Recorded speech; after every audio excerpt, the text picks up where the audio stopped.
A continuación, La Voz Universitaria, un programa de la Asociación de Profesores de la Universidad Simón Bolívar. Los dejamos en compañía de los profesores Luis Butó, Williams Anseume y Raúl Pulido. Buenas tardes, amigos que a esta hora sintonizan su mejor opción en entretenimiento e información en la web, que es www.radiocomunidad.com. Bienvenidos a su programa La Voz Universitaria, programa de la Asociación de Profesores de la Universidad Simón Bolívar, que con mucho respeto y cariño hacemos para ustedes los profesores William Anseume, Raúl Pulido y quien tiene en estos momentos el placer de hablarles, Luis Butó. Recuerden que la estación está dirigida por Elías Santana. La coordinación general está a cargo de Norángel Discano.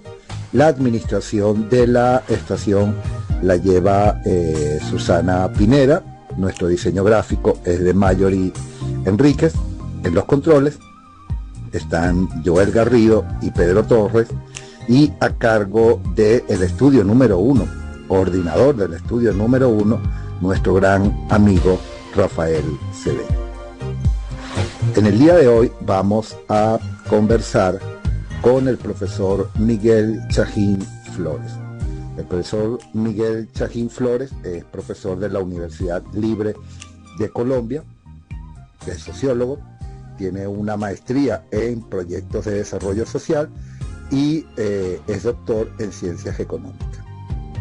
Y su línea de investigación fundamental está relacionada con la formación del investigador científico.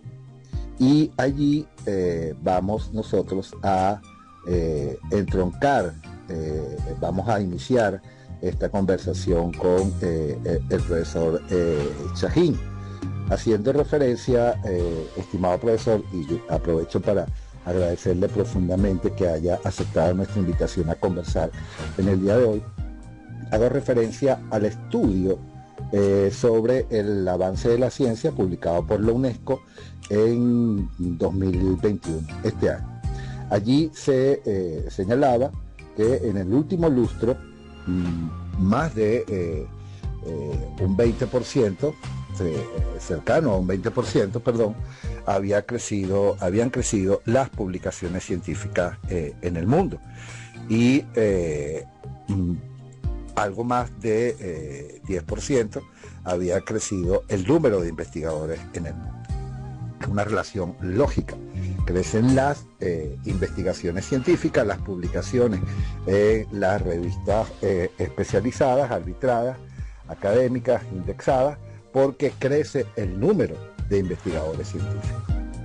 Eso, la verdad de perogrullo es que sin investigadores científicos, pues obviamente no puede incrementarse la producción científica. Y hago referencia a esta verdad de perogrullo, que pudiera parecer una tontería plantearlo así, pero no lo es, porque allí es lo que quiero, ahí es donde quiero llegar para preguntarle. En su opinión, para que crezcan el número de investigadores científicos en países como los nuestros, países de nuestra región, Latinoamérica, ¿qué tiene que hacerse? ¿Qué debe hacerse para la formación de ese investigador científico? Lo escuchamos, profesor Miguel, y de nuevo, bienvenido al programa La Voz Universitaria. Bueno, me complace mucho aceptar la invitación a esta reflexión sobre el investigador y su formación, entre el deber ser y los retos de hoy, ¿cierto? Muy amado Raúl Pulido, Luis Butó, William Anseume. Vamos a tocar entonces cuatro miradas, ¿no? Cuatro miradas sobre la formación del investigador, y bueno, y el investigador también como formador, ¿ya? Vamos a verlo desde la perspectiva, digamos, de la experiencia, de la vivencia, en el sentido de que yo soy docente investigador, ¿ya? Y bueno, no, la verdad es que en mi caso más bien he sido autoformado, o sea, no había ningún plan para mi formación. Sin embargo, se aprovechó las instancias curriculares como maestría, doctorado, incluso postdoctorado, para hacerlo. Y de otra parte yo me he dedicado también a la enseñanza de la epistemología y de la metodología de la investigación. Ahora, no todos quienes se dedican a esta tarea son investigadores, y ahí hay otra, ¿verdad?, otra dimensión que habría que considerar. ¿Ya? Hay muchos investigadores que no son docentes, ¿ya? Y hay muchos docentes, incluso docentes de temas de investigación que curiosamente no son investigadores. Y la opción, pues, de que combinemos la docencia con la investigación, y no solamente eso, sino que formemos investigadores sobre la base de la misma formación que ya tenemos. Entonces son muchas digamos, las diferencias, los perfiles de cada uno de los investigadores, ¿cierto? En mi caso, pues yo lidero también un grupo de investigación y trato, pues, también de formar, a veces cuando digo trato es porque muchas veces no lo hago desde un programa, como por ejemplo los semilleros de investigación, sino que lo hago cuando encuentro socios. Vamos a poner un ejemplo. Supongamos que yo encuentro que la producción del doctor y el perfil del doctor Aguiar va en línea con lo que yo estoy haciendo. Bueno, aunque es un colega, ¿verdad? De pronto no aplica el ejemplo, pero vamos a suponer que estuviera dentro de un proceso formativo en la cual, pues, yo de alguna manera soy gestor o soy docente. Lo invitaría, digamos, a trabajar en el marco de lo que yo estoy haciendo. En este caso, en lo que más tarde, pues, brevemente hablaré sobre el paradigma dialógico. Entonces, quiero darle como unas 4 miradas al tema: la mirada del contexto, o la mirada desde el contexto, ¿verdad?, de la investigación, de la formación de investigadores, ¿no? Y el investigador; la mirada desde el sujeto, ¿verdad?, de la investigación, ya sea que ese sujeto sea el docente, por ejemplo, o sea el estudiante; la mirada desde el conocimiento, y la mirada desde la gestión de los, digamos, procesos formativos. Esas serían, digamos, 4 miradas que trataré, pues, de hacer, y presentaré como unos enlaces, si el programa, pues, tiene la salida digital, para que se amplíe un poco más lo que yo estoy tratando de establecer. Entonces vamos a hacer ese recorrido por esos 4 referentes. Vamos a la primera pausa musical de nuestro programa y ya regresamos con esta interesantísima conversación con el profesor Miguel Chajín Flores, profesor de la Universidad Libre de Colombia, sobre el tema la formación del investigador científico. Recuerden que pueden comunicarse con el profesor Raúl Pulido a través de su Twitter, @Raúl Pulido_1, con el profesor William Anseume a través de su Twitter, @William Anseume B, conmigo, si así lo prefieren, @Luis Buto 3, Buto con doble T y 3 en número, y el Twitter de la Asociación de Profesores de la Universidad Simón Bolívar es muy sencillo, @APUSB. Nos siguen, los seguimos y nos mantenemos en permanente contacto. Queridos radio escuchas, le habla Raúl Pulido en su programa La Voz Universitaria. Hoy tenemos el placer de tener al profesor Miguel Chajín Flores, sociólogo. Ha publicado una cantidad de libros importantes. Igualmente investigaciones y participación como ponente y conferencista en varios países. Líder de programas de divulgación de la ciencia, empeño en contribuir a la construcción de una sociedad del conocimiento dentro de un enfoque dialógico del desarrollo de potencialidades. Además, actualmente presidente de la Fundación CTH y es docente investigador de la Universidad Libre en Colombia y en varias maestrías, doctorados y postdoctorados en Perú, Venezuela y México. Muy interesante su punto de vista, profesor, esa mirada del investigador. Entonces, desarrollanos cómo es esa mirada desde el punto, desde el contexto del investigador. Bueno, podemos comenzar entonces con la primera mirada, la mirada del contexto. Estoy pensando en este momento con el sociólogo y economista y contador público Bernardo Klinsberg, cuando nos habla de la riqueza paradojal de América Latina, ¿ya? Yo pudiera decir de pronto que lo que nos está planteando con esa paradoja que nosotros, siendo ricos en biodiversidad, en algún informe de Conciencia veía yo que bueno, que Colombia era el segundo país más biodiverso. La verdad es que no sé, o sea, está entre los más biodiversos del mundo porque hay varias referencias. Habría que ver realmente cómo se está midiendo la biodiversidad. El asunto es que está entre los países más biodiversos, obviamente de América Latina y del mundo, ¿ya? Y cómo es que con toda esa biodiversidad, que sería la base para el desarrollo de cualquier proceso, ¿verdad?, industrial, si pensamos que el desarrollo industrial es precisamente el que más jalone el desarrollo económico de los pueblos. Y bueno, y nosotros somos países que producimos commodities, ¿verdad?, materia prima. Entonces, para pensar en Klinsberg, hay un video que me gustaría que buscaran, que dice que por qué los colombianos somos pobres, y se plantea también ese dilema, ¿no? O sea, cómo es que nosotros somos pobres con tanta riqueza a nuestro alrededor, ¿no? Entonces, o sea, ¿qué pasa? ¿Dónde está, cuál es el peso de los factores económicos, políticos y culturales?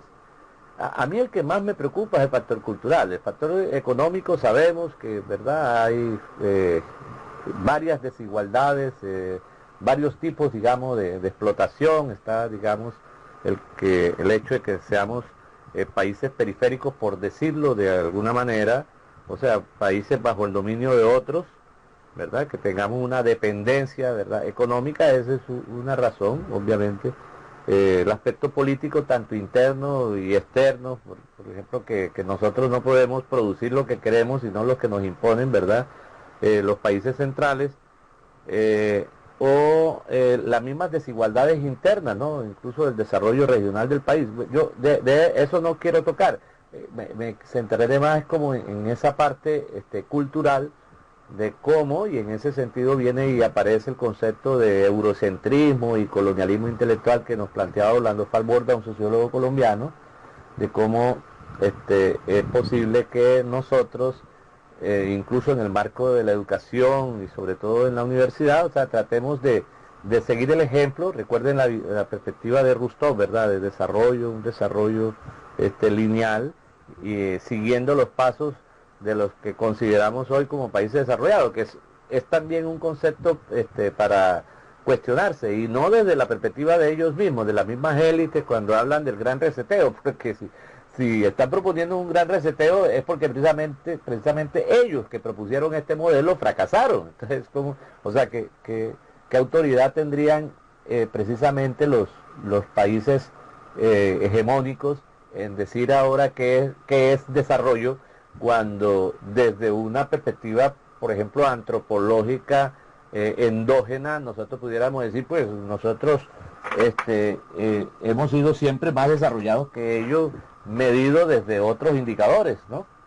Aunque aquí, con toda la violencia, por ejemplo, que hay en Colombia, y narcotráfico y todas esas demás patologías, digamos, sociales y que se han insertado en una economía, ¿verdad?, irregular, no sería como ejemplo, pero nuestros pueblos indígenas pudieran ser como ejemplo de mayor desarrollo si lo medimos incluso por cohesión social o por respeto a derechos en su marco de referencia, ¿verdad?, jurídica. Entonces, el punto es que nosotros todavía seguimos copiando, ¿verdad?, lo que hacen los famosos países desarrollados, pues no vemos que realmente tenemos un contexto, unas características no solamente diferentes. Si uno comienza a comparar todos los, bueno, no sé si decir geofactores, para seguir la idea de verdad de la naturaleza, si comenzamos a mirar todas las variables de lo que pudiéramos llamar desarrollo social y desarrollo económico, siendo dos cosas diferentes, entonces diríamos que nosotros tenemos una gran potencialidad. De ahí pues la propuesta mía sobre un modelo de potencialidad de desarrollo para Colombia. Le estoy compartiendo también un enlace de una publicación que se hizo en Venezuela precisamente sobre ese tema. Ahí les estoy compartiendo sobre, digamos, las potencialidades de Colombia, ¿no?, y las estrategias para su transformación. Basado, ¿verdad?, en la aplicación de unas variables, macrovariables de necesidades, capacidades, acciones, oportunidades y logros.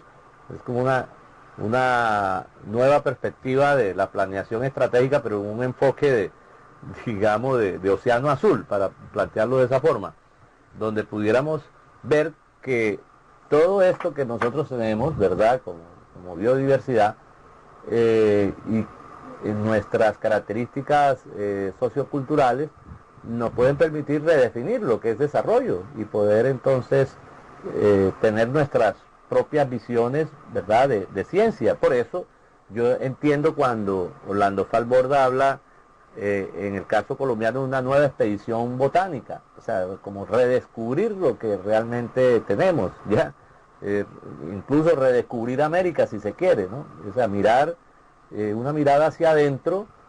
No es que hagamos borrón y cuenta nueva con todos los aportes que nos ha podido dar pues la cultura occidental, pero es que ya seguir copiando y seguir mirando afuera cuando deberíamos asumir en términos kantianos una perspectiva de autonomía y decir, bueno, pues aquí estamos nosotros con todas nuestras miserias y todas nuestras posibilidades para poder emprender una nueva visión. O sea, ¿por qué no una nueva utopía, una utopía desde América Latina, en la que ya que tenemos toda esa riqueza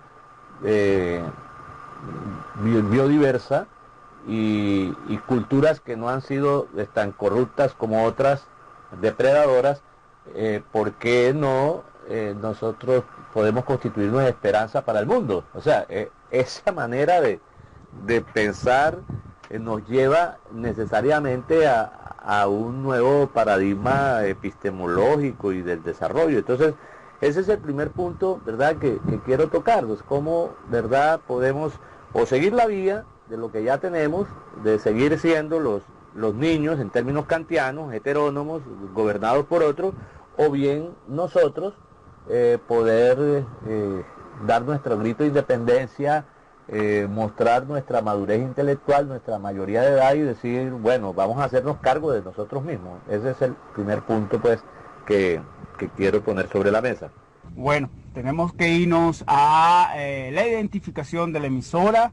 Le pedimos a nuestros radioescuchas, como siempre, que se mantengan allí, que en breve volvemos con el profesor Miguel Chajín Flores, hablando sobre la formación del investigador. Tu voz en la radio. Emprendimiento, activismo ciudadano comunitario y la responsabilidad social de las empresas. De lunes a viernes a las 3 de la tarde. Con la periodista y locutora Norángel Vizcarra. Bueno, importante esas miradas que debemos de considerar en la formación del investigador que nos ha estado desarrollando el doctor y profesor Miguel Chajín Flores. Los dejo en su micrófono, profesor, para que continúe con su exposición. Bueno, el segundo punto de reflexión es la mirada del sujeto, ¿ya? Entendiendo pues por sujeto, digamos, el actor principal de conocimiento. Lo que pasa es que ahí tendríamos que mirar, bueno, en el campo de la educación, ¿quién es el sujeto? Si el sujeto es el docente, es el investigador, es el estudiante, ¿quién es el sujeto? Pero yo quiero ir un poquito, un poquito más allá en términos generales, ¿no? Por ejemplo, el papel del investigador en la ciencia.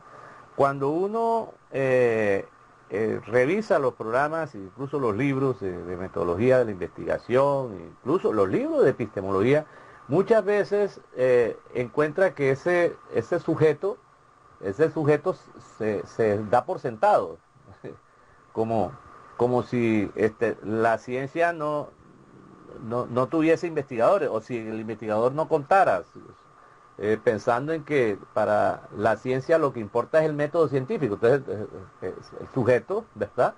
El sujeto, no importa quién sea, adopta el método científico. Así es que yo lo percibo, ¿no?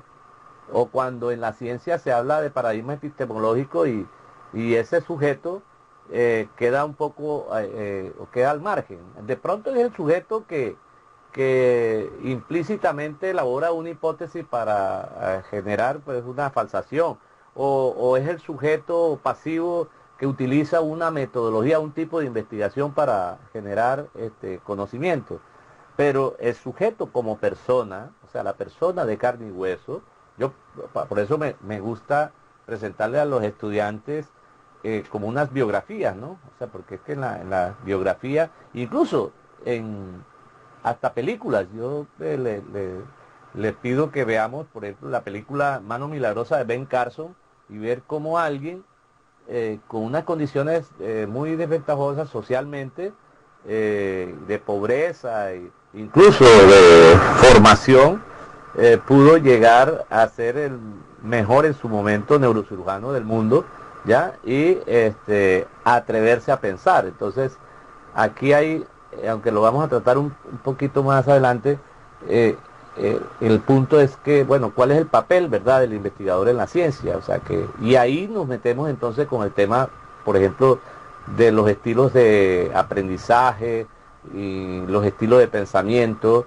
y pudiera decir que vale la pena citar pues un autor venezolano que fue docente, fue profesor mío, ¿verdad? Con el cual también tuve, por cierto, una discusión, que el doctor José Padrón, ¿ya?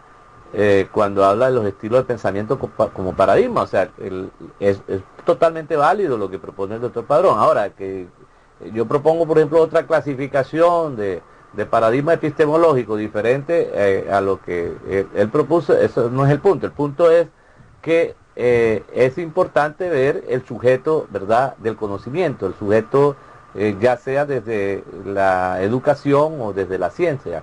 Y también ese sujeto de conocimiento que no está en el marco, ¿verdad?, de la escolarización, ese sujeto del conocimiento que está en la calle, el que escucha noticias, el que lee prensa, el que estudió una profesión pero no se dedicó ni a hacer docencia ni a hacer investigación.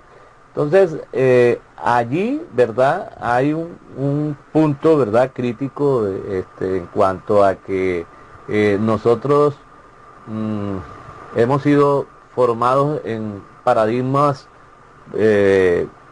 tanto de la educación como paradigmas epistemológicos, como de las ciencias positivistas, y los que no veíamos como positivistas, como es el caso, por ejemplo, del marxismo, también de alguna manera no llevaban o no estimularon el pensamiento crítico, y ahí es donde está el gran problema de nuestra formación, y es que en la escuela e incluso en el marco de la investigación no asumimos esa mayoría de edad que hablaba antes, ¿ya? No enseñamos a pensar, ¿verdad?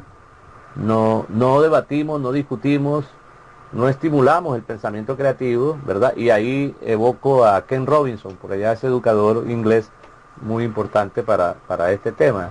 Así que en mi caso, pues yo vengo trabajando en la propuesta de un nuevo paradigma llamado dialógico, ¿verdad? Bueno, dialógico no necesariamente sobre la base del diálogo, sino sobre la base, ¿verdad?, de encontrar que hay identidades y contradicciones, pero lo que hace que realmente el conocimiento base no son precisamente las contradicciones, sino las identidades. Entonces, ¿cómo podemos, como ahorita decía, con respecto a los europeos y a todo lo que nos venga de los países centrales, podría ser Estados Unidos, casi siempre nosotros valorizamos más ese pensamiento que el propio, ¿verdad? El propio lo tenemos como folclore y no creemos en nosotros mismos, es propio de nuestra pobreza y de toda una influencia histórica, ¿verdad?, del colonialismo, decir que no podemos. Así que generar diálogo de saberes, generar procesos, ¿verdad?, de búsqueda, de conocimiento, de explorar de nuevo, ¿verdad?, nuestras posibilidades, de mirar nuestro contexto, de mirar nuestra identidad cultural, nuestras formas de pensar y de abordar el mundo. Eso implica, termina implicando una revolución en términos, ¿verdad?, incluso de Thomas Kuhn, ¿verdad?, una revolución científica que se da primero como un enfoque, como un fenómeno de tipo sociológico. Por eso me gusta la propuesta de la doctora Betsy Rodríguez acá en la UPEL, cuando habla del currículo del espacio público, cómo, ¿verdad?, nosotros pensamos la educación desde sus actores, ¿verdad?, sus actores políticos, económicos, culturales, etcétera, y podemos, construir desde adentro, no desde afuera como lo hemos venido haciendo. Así que eso, pues, nos lleva de alguna manera a una nueva forma de pensar. Yo incluso reivindico a Mario Bunge, un filósofo argentino, que nos habla del concepto de racionalidad desde 7 dimensiones. Yo le agrego una octava, desde la dimensión conceptual, lógica, metodológica, nociológica, ontológica, evaluativa, práctica, y la octava que yo le agrego es la trascendente, pero que esas racionalidades o esas dimensiones de la racionalidad no son propias solamente de la ciencia o de un cierto tipo de ciencia, es que todos tenemos de alguna manera esa estructura de pensamiento. Entonces, una estructura de pensamiento, ¿verdad?, obviamente la diferencia entre una racionalidad conceptual desde un punto de vista empírico-analítico es diferente a una racionalidad conceptual desde el punto de vista histórico-hermenéutico o crítico-social, o la racionalidad conceptual desde una perspectiva cuantitativa es diferente a una racionalidad de tipo cualitativa, o la racionalidad, ¿verdad?, conceptual, por solo decir una racionalidad, porque podríamos decir ontológica, lógica, etcétera, ¿verdad?, desde la perspectiva del sentido común o del conocimiento cotidiano es diferente al marco, ¿verdad?, de la racionalidad de esa misma dimensión en el ámbito, ¿verdad?, científico. Y pudiéramos incluso decir al interior de la escuela, del aparato educativo, que las racionalidades son diferentes y que de pronto en los espacios, ¿verdad?, de formación encontramos que las racionalidades, esa conceptual, lógica, metodológica, evaluativa, práctica, son diferentes, la de los estudiantes y la de la institución, incluso la de los docentes. Entonces, estamos en el marco casi de un diálogo de sordos, con unos currículos fragmentados, caóticos, ¿verdad?, esquizofrénicos, porque realmente no nos estamos encontrando, porque no ha sido realmente el tema de la identidad un punto de encuentro para la construcción de una propuesta curricular en la formación de investigadores. Bueno, ese sería, digamos, el segundo punto así en síntesis, ¿no? Ahí le dejo también un par de enlaces que tienen que ver con esto. Un grato placer saludarles nuevamente en su programa La Voz Universitaria, transmitido por la emisora radiocomunidad.com. Saludo a mis compañeros de la Asociación de Profesores de la Universidad Simón Bolívar, quienes hacen posible este programa junto conmigo, un programa de la asociación precisamente, los profesores Raúl Pulido y Luis Alberto Butó. Un saludo, amigos y colegas. También al profesor Jesús Chellín, quien ha intervenido previamente en este programa, en la entrevista que le realizaron los colegas previamente. Me queda la participación respecto a la situación de la Universidad Venezolana y particularmente de la Universidad Simón Bolívar.